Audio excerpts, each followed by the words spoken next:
қостым. Так, жаңағы сабақтың жалғастыруы. Міне көрдіңіздер. Міне, мына жерде лонгқа подтверждение беріп тұрмын. Қараңыздар, иә, міне қараңыздар. Так, міне біріншісі реакция. Так, екіншісі мынау қызыл свеча тоже негізі бір отмена қызыл свечада отмена на лонг. Бірақ одан кейін не істеді? Мынау үлкен объемный свечаны көріп тұрсыздар ма? Бұл объем пайда болды. Үшіншісі қалай болды? Міне үшіншісі мынау алдындағы қызыл свечаны полный не істеді? Так, поглощение не екенін білесіздер, иә? Поглощение дегеніміз полностью денесімен жауып тастады. Алдындағы қызыл свечаны полный денесімен жұтып алды. Міне мына қызыл свечаны, мына объемный свеча алдына қызыл свечаны жұтып алды. Объем шығып тұр. Уже лонгқа четко подтверждение, міне мына жерде прям күшті подтверждение беріп тұр. Енді лонгқа қай жерден кіреміз? Точка входа қалай болады? Мына объем жабылады. Так, 15 минутпен жабылады. Енді сіздер 15 минут бойы күтіп отыра бермейсіздер ғой, сондықтан 15 минут жабылады. Или же мына 5 минутпен кіресіздер да. Так, 5 минутқа кіріп алайын. 5 минуттың өзінде бір подтверждение шығып тұр, иә, міне қараңыздар. Так. Мына жерде. Міне 5 минутта бірінші келді, реакция берді. Мына жақта 15 минутпен қараған кезде мына реакция прям ұзын фитиль қалдырған екен, мен уже лонгқа кіріп кете беретін едім, смело қорықпай. Так. Қайта кетті ол. Міне, мына ұзын фитиль көріп тұрсыздар ғой, иә? Мен 15 минуттан бір подтверждение алып алдым. Четко подтверждение алып алдым да, енді мен ТВО-ны 5 минутпен іздеймін. Так, 5 минутқа кіремін. 5 минутта міне 15 минутта менің мына жерде жабылған болса, 15 минут мына жерде жабылып қалған болса, мен не істеймін? Міне, мына екі қызыл свеча ретестін күтемін. Ол не істеді? Тура мына свечалардың ортасына келіп ретест жасады. Көрдіңіздер ме? Ортасына келді, ретест жасады. Ретест не екенін білесіздер, иә? Бұл уровеньге бір проверка жасап қайтады. Мықты екен, тағы бір дәлелдеп кеткісі келеді. Так, міне келді бағаға, то есть осы жерге келді. Мен уже не істеймін? Уже осы жаққа қызыл свеча келді, денесін тартып алып, келесі свеча жасыл объемный свеча шығып жатқан кезде мен не істеймін? Міне одан кейінгі свеча, так, бірінші свеча, екінші свеча, міне мына свечадан мен лонгқа кіріп кетемін. Смело кіремін. Көрдіңіздер ғой, неге? Себебі бұл мына жердегі кезінде мынау импульсті бұзып кеткен қызыл свеча бар ғой, кәдімгідей біздің уровеньімізді бай уровеньімізді бұзды импульспен, соның үстінен закрепить етті, міне көрдіңіздер ма? Соның үстінен закрепить етті. Ол бар, плюс объем бар, плюс ретест бар, полностью подтверждение на лонг. Мен осы жерден лонгқа кіремін, не істеймін? Стоп-лоссты міне мына жерге қойып қойсам. Так, мына жерден ретестін жасап жатыр, мен лонгқа кіріп кеттім, білмеймін қай жақтан кірдім. Может, мына жерден кірдім ба? Мен не істеймін? Ол баға әдемі өсіп бара жатыр, уже стоп-лосс не істеймін? 4447, менде не болады? Уже мен плюсте боламын. То есть бір какой-то бір цент плюсте боламын, әрі бұл безубыток деген сөз, иә, стоп-лосс, иә? Ол не істейді? Қайтып баға келген жоқ. Мен вообще минусқа кірмеймін бұндай жерлерде, түсініңіздер ма? Бір бағам бір какой-то бір цент плюс болсам да, мен бұл жерден ешқандай да қайтып мен стоп алып кетпейді. Иногда бывает стоп алатын кездер. Мен сол үшін иногда стоп алып кететін кездер болады. Мен так что вот поэтому мен стоп-лоссты қайда қоямын? Мына жердің фитиліне қоямын, или мына жаққа қоямын фитильге. Стоп-лоссты осында қоямын. Қайтып келді ма баға фитильдерге? Жоқ, қайтып келген жоқ. Стоп-лоссты алдым ма? Алған жоқ. Баға көтеріліп жатыр ма? Міне баға көтеріліп жатыр. Қарайсыздар мына жерде. $4 жоғары қарай көтерілді ма? Иә, көтерілді.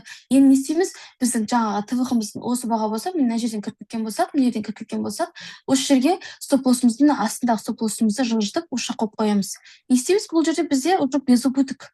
Ары қарай баға көтеріліп жатыр ма? Міне тағы көтеріліп жатыр. Ары қарай $4 тағы көтеріліп жатыр ма? Не істейміз? Стоп-лоссымызды жылжытамыз мына жаққа. Бұл жерде уже не сіздерде? Уже $4 сіздер плюстасыздар. $4, $5 плюстасыздар, көрдіңіздер ма?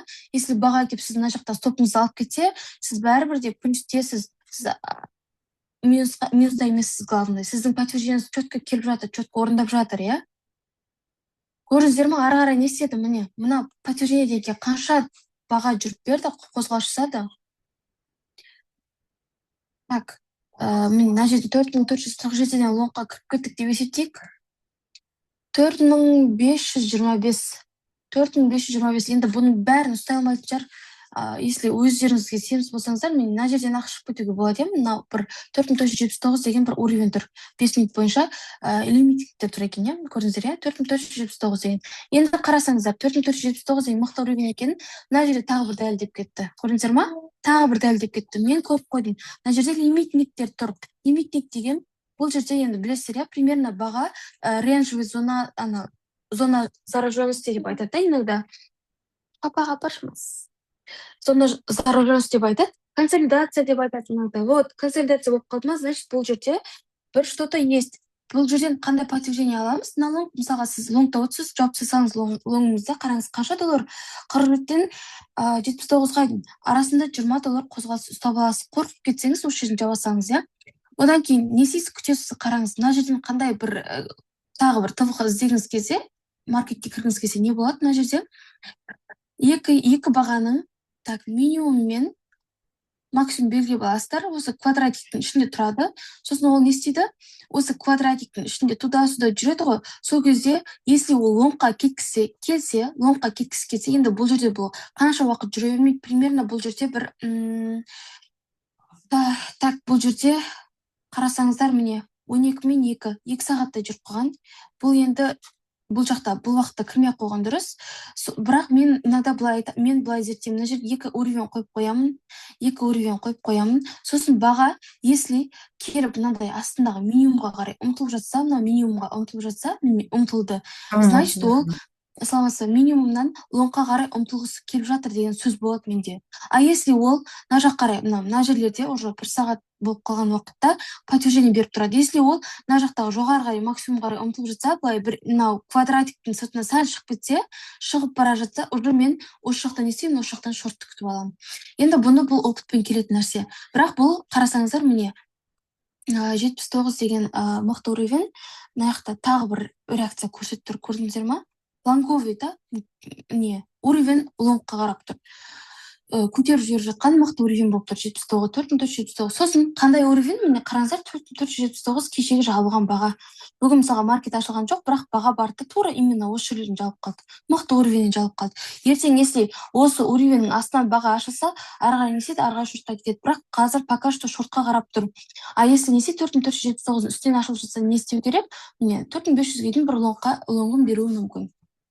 Так, 4500 деген уже бізде андай мықты уровень болып қалды да. 4500 білесіздер, иә, кәдімгідей андай өсірмей тұр. Қараңыздар, 4500 мына жерде. Ары қарай өсірмей тұр, неше рет? 15 минутпен немен сондай бір бұзалмады да, қанша рет бұзалмады, енді бұл шортқа қарай кетті. Енді 4479-да жабылып қалды баға, келіп өсіп 4400-500-ге келіп қайтадан құлауы мүмкін, иә? Так, осылай жалпы. Реакция деген осылай. Тағы бір реакцияны көрсетіп жүрейін. Тағы бір реакция. Міне 4447 деген уровеньге, жаңағы уровеньге екінші рет реакция. Бірақ сіздерге айтайын, үшінші рет реакция беруі екі талай. Үшінші рет бұны бұзып кетуі мүмкін. 47-ні ертең базуна екен деп кіріп кетіп жүрмеңіздер. Подтверждениемен ғана кіресіздер, иә? Подтверждениемен ғана кіріңіздер. Неге? Себебі уже шартовый тренд шартовый болып кетті. Міне кәдімгідей құлатып жатыр бағаны. Енді 4447 возможно болуы мүмкін сіздерге, возможно лонгқа подтверждение беру мүмкін, бірақ қанша доллар көтеру мүмкін? Бір максимум $10, $20 ғана көтеріп қайтып қалып кетуі мүмкін. Вот поэтому опасайтесь, хорошо? Неге? Себебі міне бір рет келді, реакциясын берді, екі рет келді, көтеріп жерді, енді үшіншісінде не істейді? Бұл үшіншісінде құлап кетуі мүмкін. Қараңыздар, мына жерде тағы бір реакцияны көрейік. Міне, так, 15 минуттен бір фитиль қалдырды, 15 минутпен фитиль, екінші свече жасыл болып жабылды. Енді осы 15 минуттың подтверждениесін 4447-ні 5 минутпен зерттеп тастайын. 5 минутпен қараңыздар. Так, 5 минутпен қараңыздар, міне. Келді, фитиль тастады, асты қарай, жоғары қарай, уровень үстен жабылып жатыр. Уровеньге келді, көрдіңіздер, иә, бір 4447-де 43-ке тиді да, қайт көтеріп кетті, көрдіңіздер ма? Мынау мықты уровень болып тұр. Келді, көтерді. Бір фитиль тастап көтеріп, негізі бұл әлі толық подтверждение емес. Толық подтверждение 15 минутта или же жаңағыдай 5 минутта қалыптасып қалуы мүмкін. Бірақ если сіздің мына уровеніңіз 4 сағаттың уровені болса, бұның подтверждениесін 15 минуттен күтесіздер. Если сіздің мына бай уровеніңіз 1 сағаттікі болса, сіз 5 минутпен подтверждение күтесіз. 1 сағат сізге $10 максимум $20 жүріп береді. 4 сағат жаңағыдай ғой, $10, $5 минимум, ары қарай $50, $100 қозғалыс жасап береді 4 сағаттікі, иә. Так, міне келді, реакция берді, бір подтверждение, келесі подтверждение, міне мына қызыл оранжевый свеча, бұл тоже бір подтверждение болады. Неге? Себебі кішкене қысылып қалды, андай бір уровеньнен қысылып қалды. Мына жерде менде бай зона тұр, осы бір уровеньдерден қысылып қалды. Так, бұның өзін реакция деп айтсақ болады. Мынау реакция, мынау бір оранжевый свеча тоже одан кейін не істеді, одан кейін қайтадан өсті, объем пайда болып жатыр, жайлап объем пайда болып жатыр. Одан кейінгі свеча не істеді? Мына свечаның ортасынан келіп жапқысы келді да, ұмтылды, бірақ одан кейін не істеді? Уже сіздерге мына жерде подтверждение беріп тұрды да, подтверждение 100% емес, но можно да кіруге. Так, енді не істеді одан кейін? Мен қай жерден кіретін едім?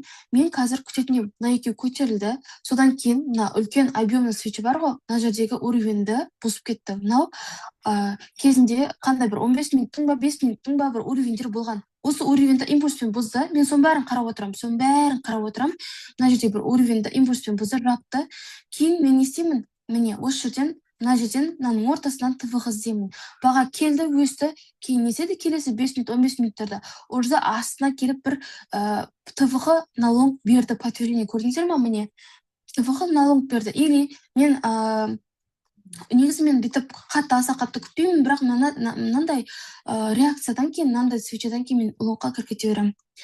Иә, неге? Себебі мен 1 минутпен де қарап отырамын. Так, бұл жерде если 15 минуттың бір уровень бұза алмай кететін болса, бәрібір де бір $10, $15 жүріп береді. Так, міне 5 минуттен подтверждение, енді 1 минутпен тағы бір қарап көрсетейін. Так, 1 минутпен қарап көрсетейін. Сенімсіз болсаңыздар жаңағыдай көресіздер ғой, трендті, тренд шартау деген сияқты. Так, қазір 1 минутпен қараңыздар. 1 минутпен қандай болды? 1 минутпен келді, менің уровеньмен келді, тиді, сосын фитилін тартып қалды. Мына қызыл свечаның ортасына келіп жабылды. Келесі свечалар не істеп жатыр? Міне объем пайда болып жатыр. Одан кейінгі свеча не істеп жатыр? Мынау минимумның ең жоғарғы бағасының үстінен жабылып қалды. Міне уже подтверждение на лонг. Уже мен бұл жерде не істеймін? Уже осы жерлерден мен ТВХ-ға іздеймін. Міне так, келді, мынау баға жабылып қалды, үстінен жабылды, маған подтверждение на лонг. Енді мен не істеймін?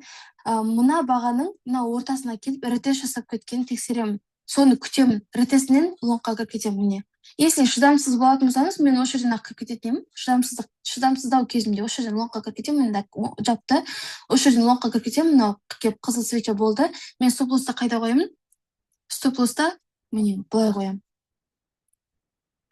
Так, стоп-лосты осында қоямын, или фитильге, или уровеньге қоямын, Так, жалпы мен негізі сабақтың бәрін, подтверждениенің бәрін көрсетіп шықтым. Так, енді бір неге акцияға бір көрсетіп жібере салайын, акцияға, Так, 4 сағат акцияға подтверждение на ТВХ. Так. Мына жерден бір байға, так, бұл жер емес, мына жерден бір уровень алдым. Менің 4 сағаттың премаркеттегі хай бағасы екен, 492-де 96 деген хай бағасы екен, мына жерде. Әр көріп тұрсыз, мына жақта да бір құлап жүргені бар екен, мына жақта ең жоғары баға екен. Жарайды, осы жерден алдым. Енді 4 сағат бойынша міне сопротивлениені алдым, мынау поддержка деп аламын. 4 сағат бойынша сопротивление, мынау поддержка деп алдым. Енді так, мына жерде былайсыз белгілеп қоя салайын, міне менде бір как бы бай зона деп белгілеп ала салайын. Енді так, подтверждение 15 минутпен көремін, жаңа мен айттым сіздерге, 15 минутпен көремін. Так, мен мына жерлерде екен. Так, Теслада мысалға 4492 деген менде бір уровень тұр, хай баға тұр. Тесла не істеді? Так, Тесла негізі 15 минутпен емес, в основном 1 минут 5 минутпен қараймыз негізі. Ал мен алтында 15 минутпен де қарай беремін. Так, 84-92. Арақтан ба?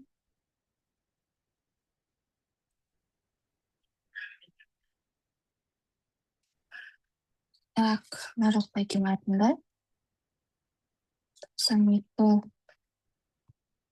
кетті. Так, ойымыз. Міне, аха. Так, міне. Негізі подтверждениені немен аламыз біз? 1 минутпен аламыз да, неге?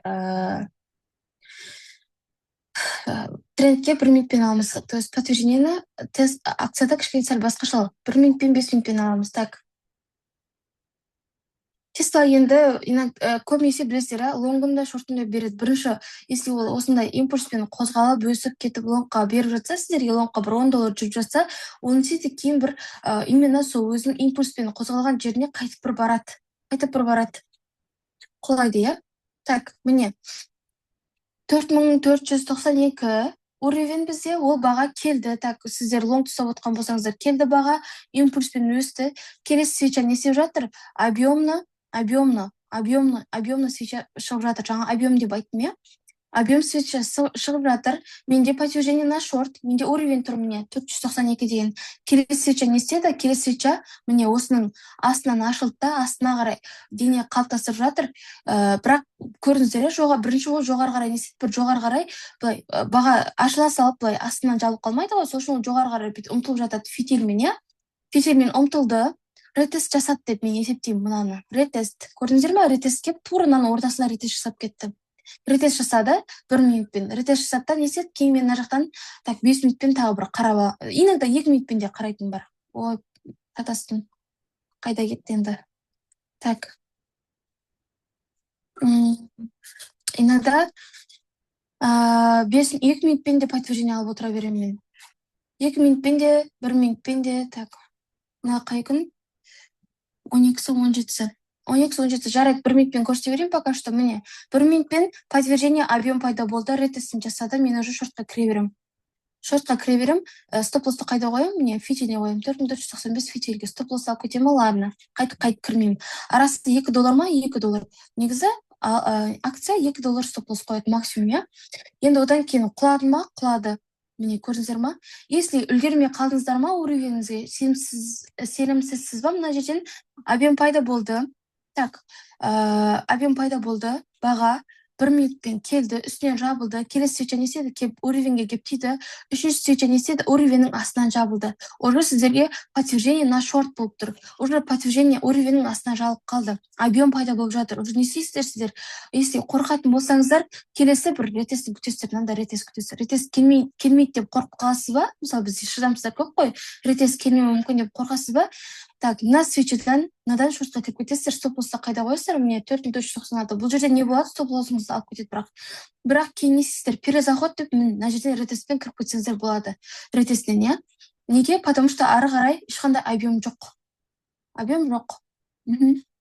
Так, кет бара жатыр, енді құлады. Міне Тесла бойынша құлап берді, қанша доллар құлады? Так, мына жерде кіріп кеткен өзіңізде 91-ден 86-ға дейін 4 жоқ, $5. 90-нан $5 жүріс жасап қойды. Негізі трикатный мост алсаңыздар нормально, акцияда $3 сайыстар. Так, $3 нормально жүріс қозғалыс береді сіздерге, бірақ стабильный жүріс жасап береді да. Бұл не істеді? Так, келді. Мына бір кеп тексерді, шортқа кірдік. Қайта не істеді? Мына жақтағы жаңағы импульсті көтеріп жіберген бағаға қайта келді. Көтерді, қайтадан жаңағы 92 деген уровень келді.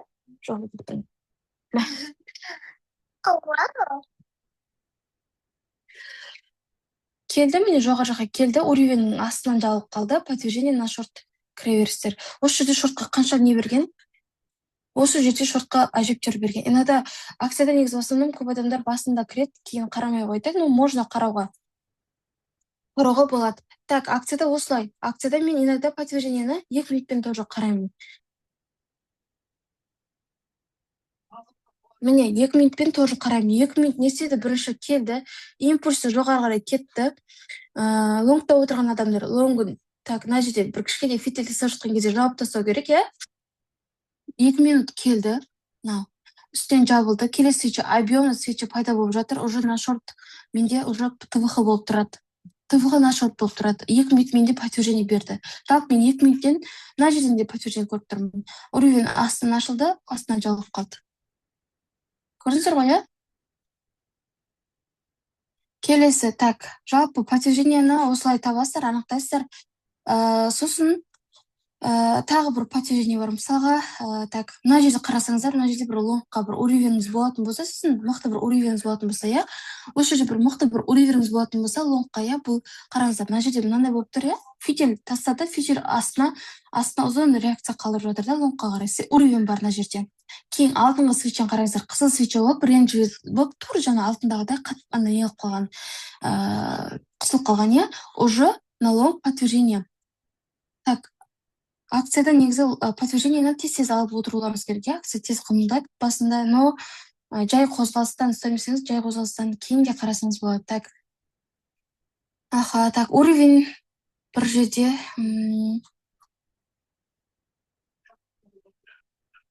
так, негізінде мен былай бір сыз көрсете салайын алтынға, акция Теслаға, Тесла деп тұр ғой, то есть уровеньге подтверждение акцияға. Негізі мен акциядан былай қараймын. Мына менің осы бір бай нем болса, уровень болатын болса, баға келіп осы так құлайды, келіп құлайды, иә, былай осы қызыл свеча құлап жатады. Так, осыған келеді, жаңағы қызыл свеча келіп ложный пробой жасауы мүмкін. Жасыл свеча менде астынан жабылып қалуы мүмкін, иә. Екінші свеча, то есть қызыл болып астынан жабылып қалуы мүмкін, иә, осылай жабылып қалуы мүмкін. Ешкім білмейді. Ложный пробой бір свеча болуы мүмкін, екі свеча болуы мүмкін, иә, ложный пробой дейді мұндайды. Иногда бывает бұзып кетуі мүмкін қайтып, бірақ в основном ложный пробой жасайды. Так, бірінші мына қызыл свеча келіп жатыр, міне ложный пробой жасады бір рет, екінші свеча жасыл болып жабылады. Көрдіңдер ма? Ложный пробой с двумя свечами. Келесі свеча не істейді? Келесі свеча именно осының үстінен ашылады. Міне. Осы жерде мен лонгқа кіріп кетемін. Тура уровеньнен лонгқа кіріп кетемін, мына уровеньнен. Бұл сіздерге подтверждение болады. Иногда бывает, иногда мынандай нәрсемен кірсеңіздер болады. Үшінші свеча пайда болады, үшінші свеча. Ол не істейді? Келеді да, фитилі тимейді, астына ауа тастап кетеді, люфт тастап кетеді, ауа тастап кетеді. Ауа тастаған кезде сіздер осы жерден лонгқа кіріп кетесіздер, иә? Лонгқа кіріп кетесіздер да, стоп-лоссты қайда қоясыздар? Стоп-лоссты міне уровеньге қоясыздар. Стоп-лоссты уровеньге қоясыздар. 467.20 дегенге стоп-лоссты қойып қоясыздар да, лонгқа кіріп отыра бересіздер ары қарай, иә? Ары қарай қанша доллар қозғалсыздар, негізі Теслада $5, $10 ұстауға болады да. Так, $10 қалған акцияларды білмеймін. $3 иногда, $5, олар тоже иногда $10 ұстайды. Негізінде сіз Тесладан $3 плюсқа шығып отырсыз ба, жоғары қарай мысалға стопты жылжытып қойып отыра берсеңіз болады, стопты жоғары қарай жылжытып, иә? Так, сабақ барлықтарыңызға түсінікті деп ойлаймын. Сабақта соңына дейін отырғандарыңызға рахмет. Енді сұрақтарыңыз болса, сұрақ қойсаңыздар болады. Рахмет, Астемай ханым. Сақтайсыз қоя сабақты? Иә. Ютубқа саласыз ба? Ютубқа, телеграмға салып қоямын.